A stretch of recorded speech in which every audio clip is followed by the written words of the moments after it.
اس programme کو آپ تک پہنچانے کے لیے ہمارے ساتھ تعاون کیا ہے محبوب فوڈ سینٹر نے۔ ہر سال کی طرح اس محرم الحرام بھی اپنے نیاز اور تبرکات کے آرڈرز محبوب فوڈ سینٹر کو دیں۔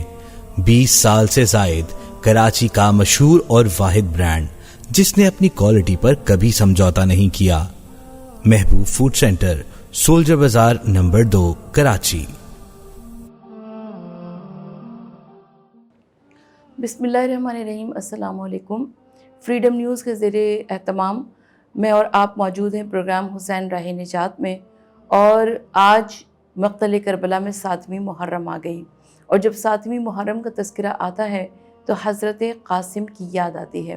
میں ایک بات کی وضاحت کرتی چلوں کہ تمام تر شہادتیں مقتل کربلا میں 10ویں محرم کو ہوئیں۔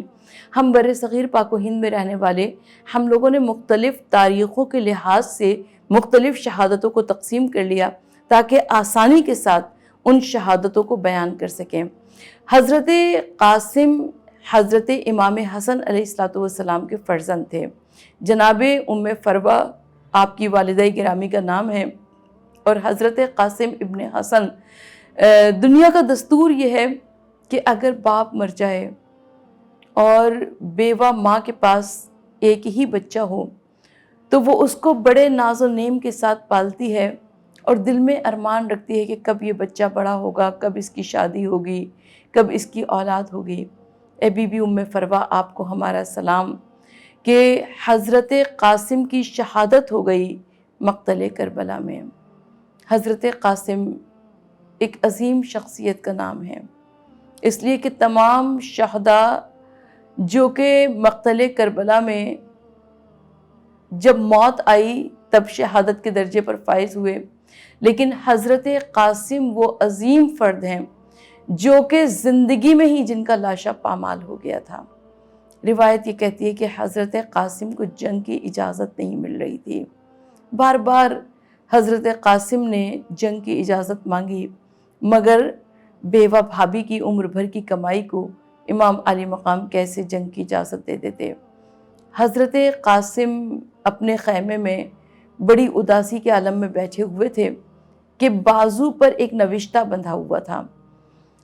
حضرت قاسم کو یاد آیا کہ یہ وہ نوشتہ ہے کہ جب بابا دنیا سے جا رہے تھے تو انہوں نے ہاتھوں پر یہ نوشتہ باندھا تھا، تعویذ باندھا تھا، اور کہا تھا کہ جب کوئی وقت مشکل آ جائے تو اے ام فروہ اس نوشتے کو کھول لینا۔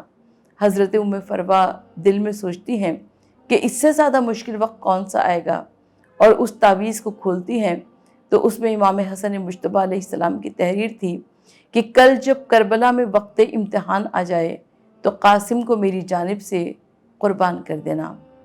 حضرت قاسم اس نوشتے کو لے کر دوڑے دوڑے چچا کے خیمے میں گئے، اور جناب امام علی مقام امام حسین علیہ السلام نے جب بھائی کی تحریر کو دیکھا تو ایک مرتبہ اس کو چوما آنکھوں سے لگایا، اور جناب قاسم کو سینے سے لگا کر کہتے ہیں کہ اب بھائی کے حکم کے آگے میں مجبور ہوں، اور حضرت قاسم کو کس طرح سے رخصت کیا ہے حضرت امام علی مقام امام حسین علیہ السلام نے کہ حضرت قاسم اتنے کم سن تھے کہ آپ کے پاؤں گھوڑے کی رکاب تک نہیں پہنچ رہے تھے۔ آپ کو حضرت عباس علمدار نے گھوڑے پر سوار کرایا تھا۔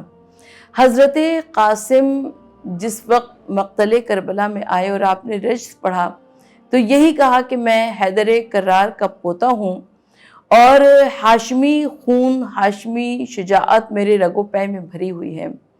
اور اس وقت عمر ابن سعد نے، ایک پہلوان تھا ارزق شامی جو کہ عمر ابن سعد کے پاس بیٹھا ہوا تھا، عمر ابن سعد نے اسے حکم دیا، کہا کہ جاؤ اور اس کا سر تن سے جدا کر دو۔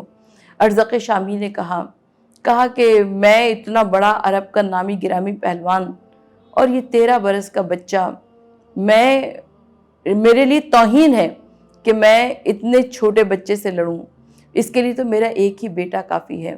یہ کہہ کر ارزق شامی نے اپنے پہلے بیٹے کو بھیجا، اور اس بچے کو حضرت قاسم نے تہہ تیغ کر دیا۔ ارزق شامی نے اپنا دوسرا بیٹا بھیجا، اس دوسرے بچے کو بھی جناب قاسم نے تہہ تیغ کر دیا۔ اب ارزق شامی نے اپنے چاروں بیٹے یکے بعد دیگرے قربان کر دیے، اور جب چوتھے بیٹے کو بھی قربان کر دیا تو اس کی آنکھوں میں خون اتر آیا۔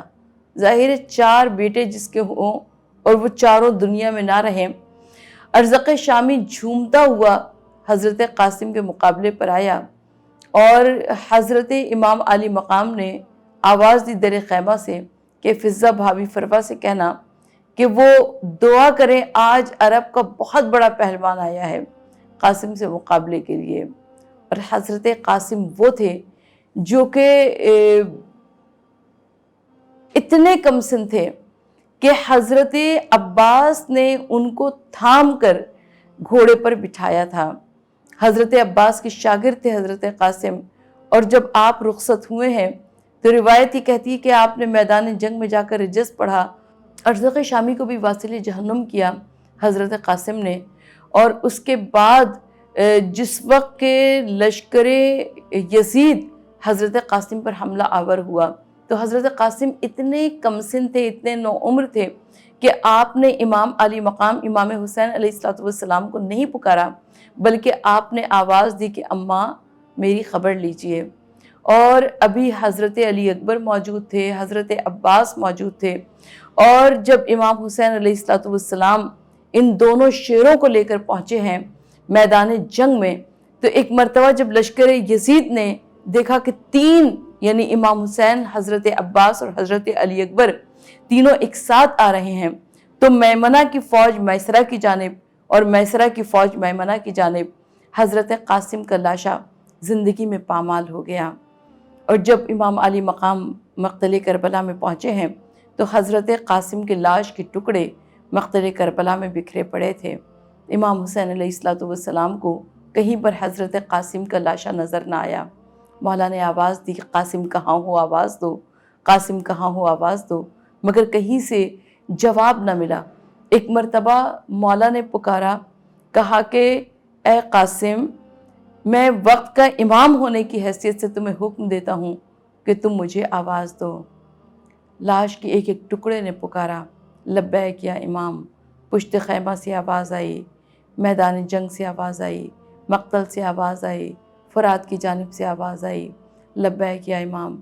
مولا نے تمام لاش کے ٹکڑوں کو سمیٹا، ایک گٹھڑی کی صورت میں ابا کے دامن میں سمیٹ کر مولا جب آئے ہیں خیمے میں، تو امام حسین علیہ السلام اس لاش کو جب لا کر لاش کے ٹکڑوں کو برابر برابر میں رکھ دیا تو امام حسین علیہ السلام نے کہا کہ بھابھی فروا، قاسم کی بارات آ گئی، قاسم دولہا بن کر آ گیا۔ پروردگار عالم ہم سب کو توفیق عطا فرمائے کہ ہم کربلا کے جادہ عمل سے کچھ سبق حاصل کر سکیں اور اس عظیم قربانی سے کچھ سبق حاصل کر سکیں۔ آمین۔ ہر سال کی طرح اس محرم الحرام بھی اپنے نیاز اور تبرکات کے آرڈرز محبوب فوڈ سینٹر کو دیں۔ 20 سال سے زائد کراچی کا مشہور اور واحد برانڈ جس نے اپنی کوالٹی پر کبھی سمجھوتا نہیں کیا۔ محبوب فوڈ سینٹر، سولجر بازار نمبر 2، کراچی۔ اس پروگرام کو آپ تک پہنچانے کے لیے ہمارے ساتھ تعاون کیا ہے محبوب فوڈ سینٹر نے۔